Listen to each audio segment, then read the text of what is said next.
आणि आता लाडक्या बहिणींसाठी आत्ताची मोठी बातमी आहे, कारण लाडक्या बहिणींना डिसेंबरचा हप्ता मिळण्यास सुरुवात झाली। महिला आणि बालकल्याण मंत्री अदिती तटकरेंनी ही माहिती दिली। नागपूरचं हिवाळी अधिवेशन संपल्यावर लाडक्या बहिणींच्या खात्यात रक्कम वर्ग केली जाईल असं आश्वासन मुख्यमंत्री फडणवीसांनी दिलं होतं।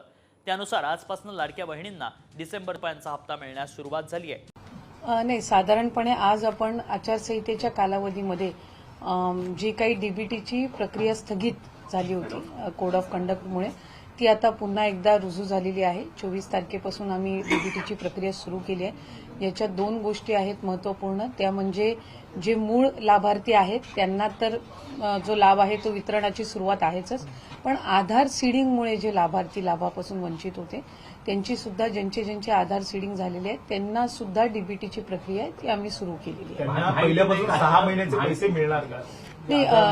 आम्ही सुरुवातीलाच ज्या वेळेला योजना जाहीर झालेली होती त्याच्यानंतर सुद्धा निकषांमध्ये एक गोष्ट जी नमूद करण्यात आलेली होती की या लाभार्थ्यांनी पात्र अर्ज त्यांचा दाखल केलेला आहे आणि जे अप्रूव्ड आहेत त्यांना त्या महिन्यापासूनचे त्या ठिकाणी मिळतील आणि त्याच्यानंतरचे जे आहेत ते ज्या महिन्यामध्ये त्यांनी रजिस्ट्रेशन केलेलं आहे तिथपासून निश्चितपणाने त्या महिन्याचा त्यांना लाभ हा मिळणार आहे। फायनली लाडक्या बहिणीसाठी आनंदाची बातमी समोर आलेली आहे। लाडक्या बहिणीसाठी आता त्यांचा जो निधी आहे तो वितरणाला सुरुवात झालेली आहे। आपण माहिती बघू शकता, आदित्य तटकरे यांनी स्पष्टपणे यामध्ये उल्लेख केला आहे की जी डीबीटीची प्रक्रिया होती जी आचारसंहितेमुळे थांबवण्यात आली होती, पुन्हा एकदा सुरू करण्यात आली आहे आणि लाडक्या बहिणींच्या खात्यामध्ये आता त्यांचे जे पैसे आहेत ते वितरणाला सुरुवात झाली आहे। खूप दिवसापासून बहिणींची कमेंट होत होती आणि प्रश्न विचारत होते की अजूनपर्यंत आमच्या खात्यामध्ये तो हप्ता आहे तो जमा झालेला नाही, तर तो केव्हापासून जमा होणार। तर फायनली त्यांच्या खात्यामध्ये आता पैसे जे आहेत ते वितरित सुरू झालेले आहेत। आपण बघू शकता ही न्यूज। आणि देवेंद्र फडणवीस यांनी सुद्धा अधिवेशनामध्ये सांगितलं होतं की लाडक्या बहिणींना आम्ही याच महिन्यामध्ये त्यांचा जो लाभ आहे तो देणार आहोत,